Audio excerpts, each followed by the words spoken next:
Hi there, Chris from Stone Age Gamer here, and welcome back to the gratuitous Rainbow Spectrum, where it is once again time for a 16-bit brawl, and we've got ourselves a big one on our hands, an explosive one on our hands, because we are comparing two absolute titans of the 16-bit era. We are comparing Contra 3, The Alien Wars for Super NES, to Contra Hardcore for Sega Genesis. These are two very excellent, but two wildly different takes on the Contra formula. Which system had the better Contra? Let's find out. It's time for a 16-bit brawl. Contra is great, and there's never a bad time to look back on some of the best games in the series, and the 16-bit generation was pretty killer for Contra, even though there were only really 2 games released. This one's going to be tough though, because I personally vastly prefer Contra 3 to Hardcore, but I also know there are a lot of folks out there who vastly prefer Hardcore to Contra 3, so with this knowledge in mind, I promise I'm going to try to be as impartial as possible. Now let's take a look, aggressively, at the contenders. First up we have Contra 3, The Alien Wars for Super NES. Contra was technically born in the arcades, but it didn't really blow up until it hit NES. The original game and its follow-up were absolutely massive successes on the platform, so naturally people were pretty excited to see what the franchise could be on Nintendo's fancy new 16-bit hardware, and boy did it not disappoint. Not only is it absolutely gorgeous, filled with every flashy trick Konami could think of, it's got an insanely good soundtrack, excellent challenge, and some super creative bosses. It also introduced wielding 2 weapons simultaneously to the series, which certainly alleviated some of the extreme difficulty. But even though this game is a genuine masterpiece, it's not without its flaws, namely the overhead levels. They were a neat idea, but in practice there's basically nothing fun about playing this way.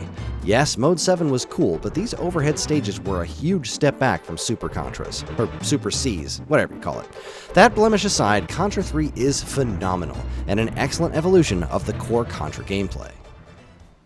Meanwhile, on the Sega Genesis, we have Contra Hardcore.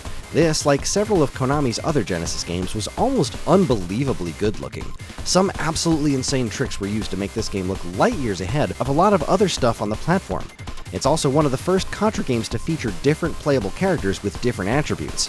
Hardcore actually included quite a bit of narrative, which was, in true Contra fashion, completely bananas.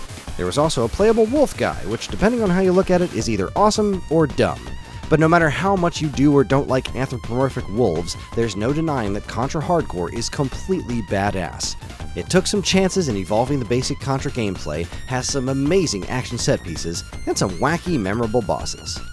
Now that we've taken a closer look at the combatants, let's see how they fare.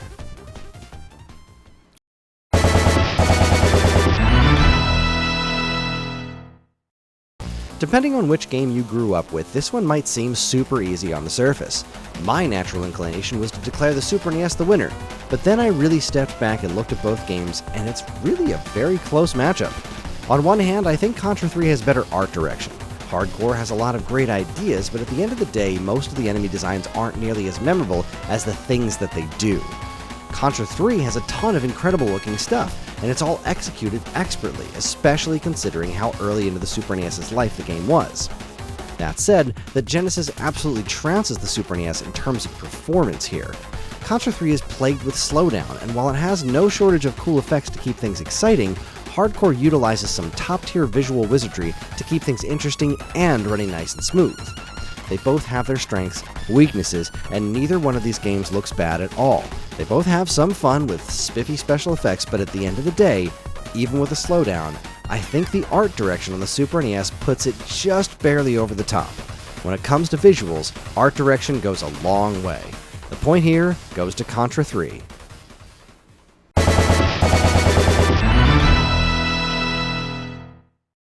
Well, not surprising, here's another tough category. Both the Super NES and Genesis are capable of amazing quality sound, albeit in very different ways, but they're also both more than capable of farting out some real stinkers. That is not the case here with either game. Hardcore has, from what I've come to understand among the fandom, a bit of a divisive soundtrack. It can come off as a bit goofy from time to time, but it handles the Genesis sound chip expertly. It never falls into the trap that a lot of Genesis games do of trying to be something that it's not. That said, Contra 3's soundtrack was designed to sound like an action movie, and it succeeds spectacularly. Battle Runner, for example, is a crazy complex song that's probably just as weird as anything the Genesis game has to offer, but it just comes together so brilliantly.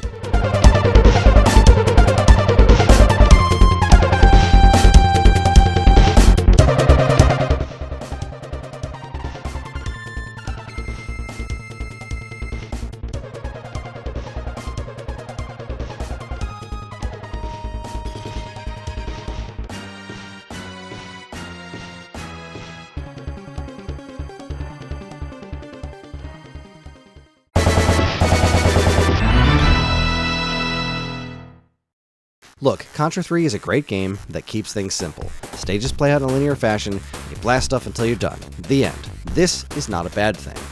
But hardcore actually attempted to do something different and largely succeeded. There are multiple characters, tons of dialogue, plot twists, and even branching paths with, I think, 6 alternate endings. Look, I love Contra 3, but this category is not even a contest. This one, hands down, goes to hardcore.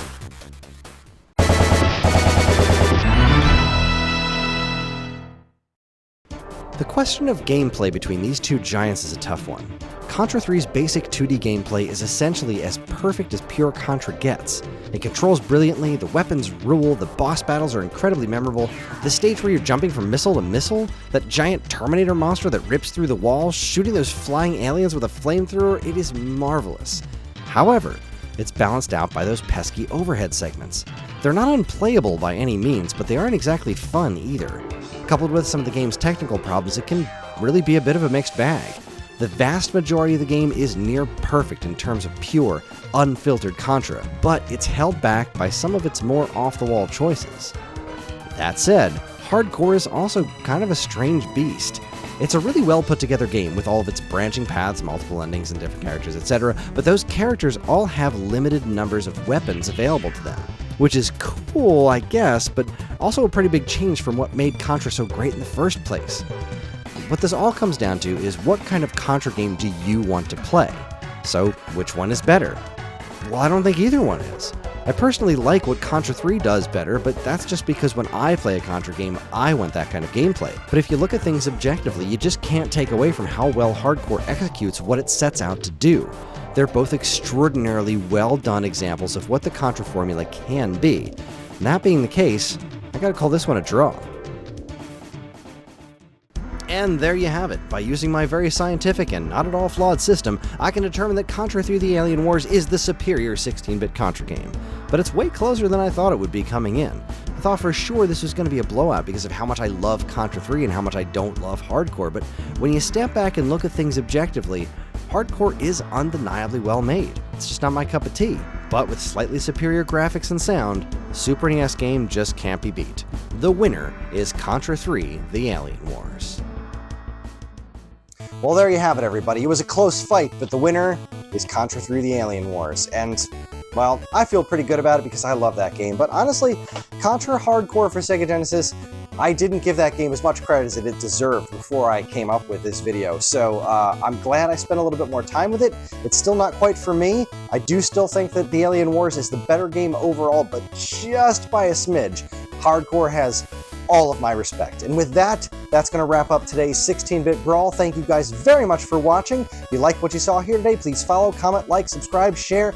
Let us know down in the comments how wrong I am. Let me know why hardcore is vastly superior to Contra 3 in every way, because that's what the internet's for, right? Arguing about which thing is better. I'm kidding. This is all done in good fun. I'm not the executive arbiter of truth and justice as far as video games is concerned. This is what I've come up with. What have you come up with and why? I love reading those kinds of comments. Thank you again for watching. On behalf of all of us here at Stone Age Gamer, keep playing games.